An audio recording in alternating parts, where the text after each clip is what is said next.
Let's talk about voluntariness in contracts. This is one of our main elements required for in order to establish a contract is that it must be made voluntarily. Now, the simple answer is where it was a gun pointed to your head, right? If there's some kind of threat made to you, then clearly you are not entering into that contract out of your own voluntary nature. You are being forced into it. But voluntariness is much broader and deeper than that simple example, and that's a rare example. We don't often have physical threats, uses of force put upon us to force us into contracts. So those are pretty simple. There are a lot of other examples that are of voluntariness that are much more nuanced. We're going to take a look at those.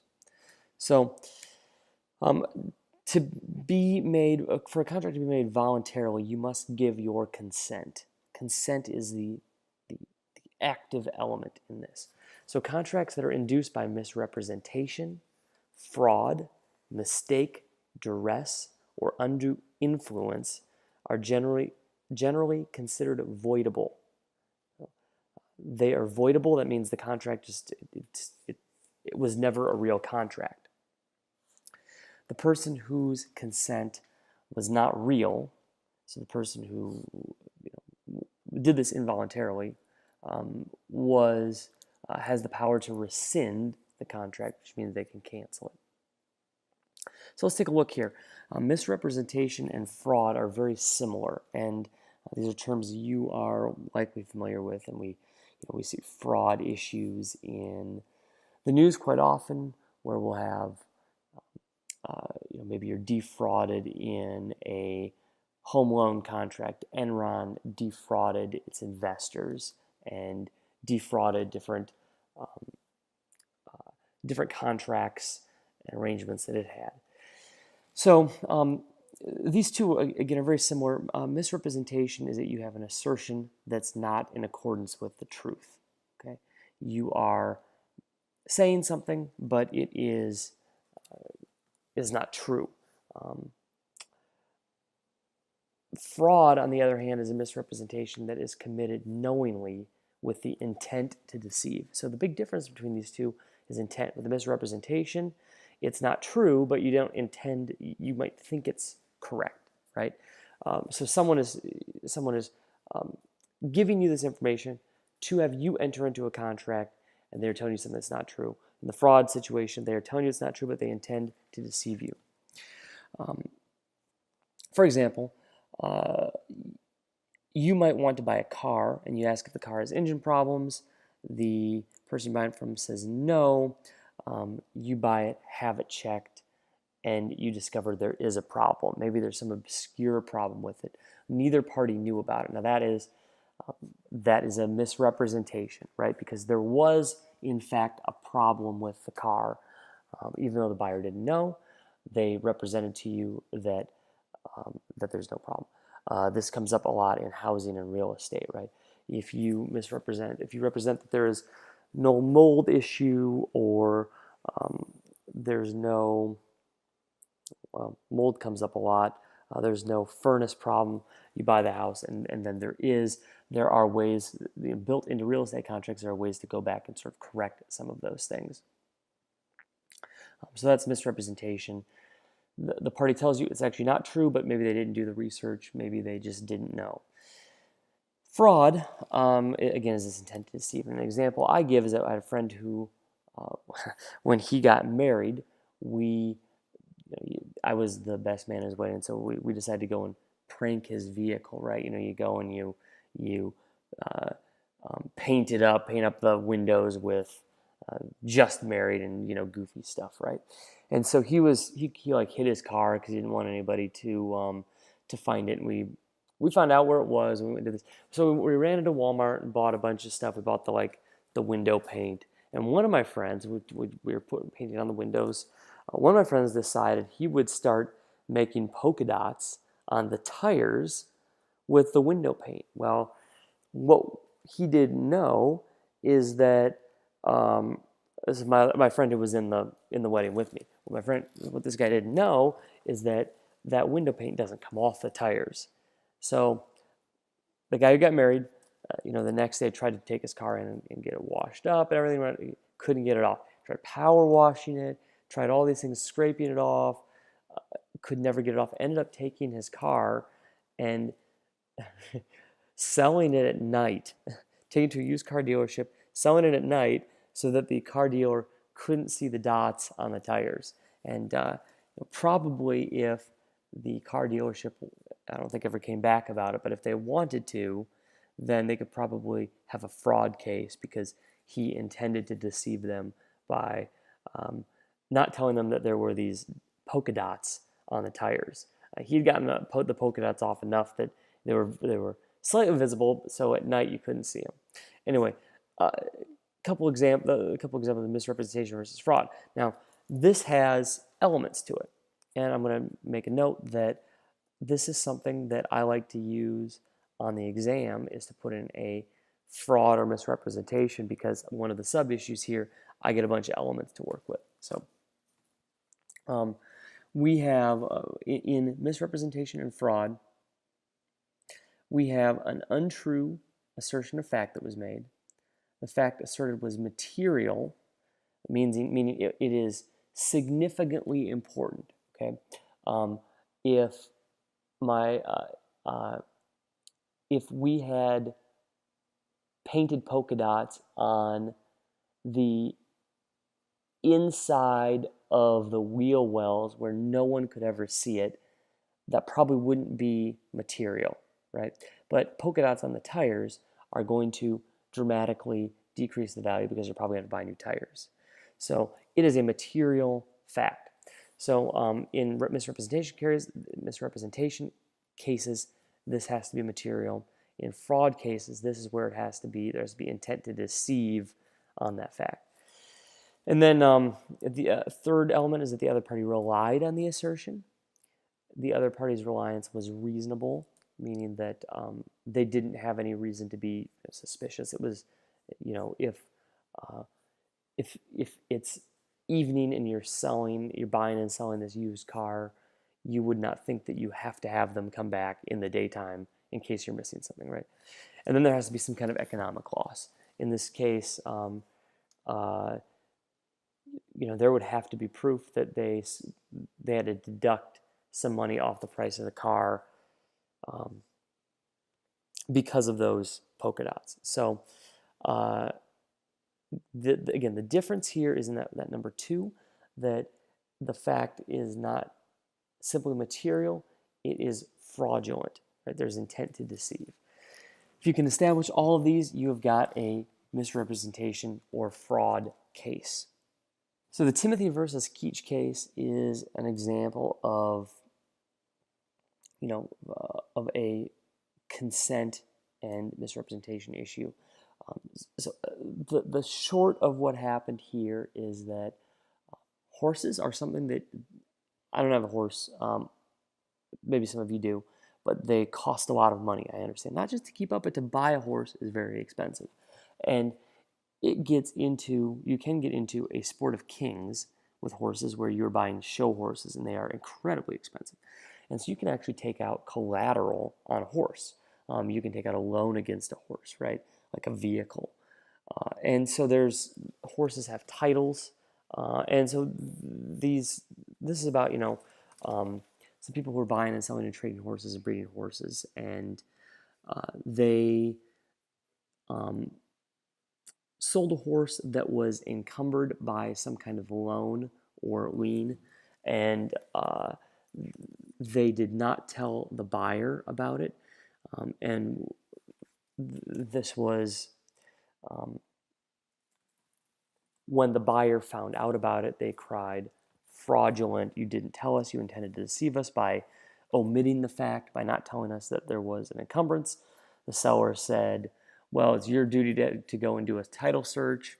So part of the question here is it reasonable to require you to do a title search? And the court came down and said, no, not with horses. There's not a very good way, when you buy a house, you do a title search. There is a good way, a very formal way to go to a title search office, do that process. there's not really a good way with horses. And so you don't have to go and you don't have a duty to check unless there's some warning or there's some reason for you to believe that there is a title. And it is fraudulent if you were selling a horse and it is encumbered to not tell the buyer that there's a loan or lien against the horse. There's an encumbrance on it. So, so this was a case where there was fraud, and probably the court would go back and find a way to correct this. We also have consent issues when there is mistake. Mistake is different than misrepresentation because it's not something you necessarily should have known. You are both making a mistake. There is a reasonable explanation for why an answer was given. So in mutual mistake, both parties are wrong, right? They're both mistaken. So the example I would give is, if you go and you try to buy a car at night, you might be asking, you want to get a navy car, a dark blue car, and the dealer takes you to one and you both think it's a dark blue car. When you buy it, when you the next morning you realize it's a black car, and you just couldn't tell, right? So both of you were mistaken. You both thought it was a dark blue car, navy car. Unilateral mistake is where the non-mistaken party knew of the mistake or the effect, and that's unconscionable. So this happens a lot with construction matters. So there's a construction bid that when you bid out a project, you get the construction bid back and you know it's too low. For instance, I could know the price of sheetrock, and if I get a construction bid back on to sheetrock room in my house and it is way too low, and I could say, man, you can buy a piece of sheetrock for $20, and I'm adding up the square footage, and this guy can't even buy the sheetrock for this, so I'm going to accept their bid. Clearly, there was some kind of mistake that maybe they got the wrong number, the square footage was wrong, and if I accept it, I can actually have that contract rescinded by the other party for unilateral mistake that I should have known, and I should have said something because it'd be very clear that something is wrong in the bid. So again, one party knows about what's going on, knows that there's a mistake, and doesn't say anything, and that mistake is unconscionable. So construction bid is too low, but you accept it anyway, knowing they're going to get a bad deal. That the other party that submitted the bid could rescind the contract. Finally, we have that the first example I gave you with the gun, right? And this is called duress. So we have two requirements for duress. The contract is induced by an improper threat, and the victim had no reasonable alternative but to enter the contract. So this sort of your money or your life situation, right? If you get robbed at gunpoint, you have no reasonable alternative but to enter the contract, and so the robber can't come and say, well, you accepted my offer to take your money, right? You have no reasonable alternative here. There's an improper threat. Similar to duress, but different, is that we have undue influence, and that is where you are in a relationship of trust and confidence, and there is unfair persuasion.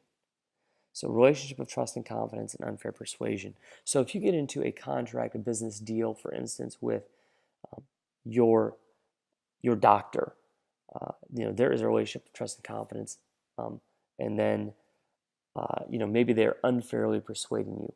If they are convincing you to have a procedure done, they can't, and you didn't need it, right? They can't come and say, well, you voluntarily accepted the contract. Well, there's undue influence here. You trust that doctor, and they persuaded you to do this, and there's some information that you don't know, right? You're going to follow their advice. Your pastor Is another pastor member is a relationship of trust and confidence. And there can be situations of persuasion. You'd want to be cautious getting into business deals or contracts with a pastor and making sure that it's very clear that that both parties know exactly what they're getting into. Other examples: parent-child, teacher-student, government-citizen. And right now, as I'm uh, recording this, there was a situation in Tennessee with a teacher and student that left and had been on the run for 39 days and were just caught. You may have seen the headlines about this. And so, one of the questions that's going to come up is whether the student voluntarily came with the teacher, went with the teacher, and did certain things with the teacher, and gave their consent to those actions and to this absconsion across the United States. Well, maybe they did, but the retort to that, maybe they did, give their consent, but again, the retort is that this was a relationship of trust and confidence, teacher student, and that the teacher may be unfairly persuaded. So we can surmount the defense that the teacher and student entered this relationship consensually, because we can say there was undue influence involved, or at least probably find a case for undue influence.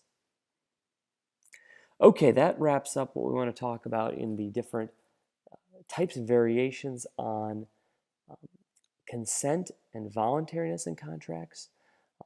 Again, it's complex, and these are nuanced sort of um, elements and arguments. The big ones to focus on are the fraud case, at least for when we get into when we're talking about the exam. Really focus on the fraud elements and duress and undue influence, which are similar. They always make great examples for test questions. Thanks, and we'll catch you on the next issue.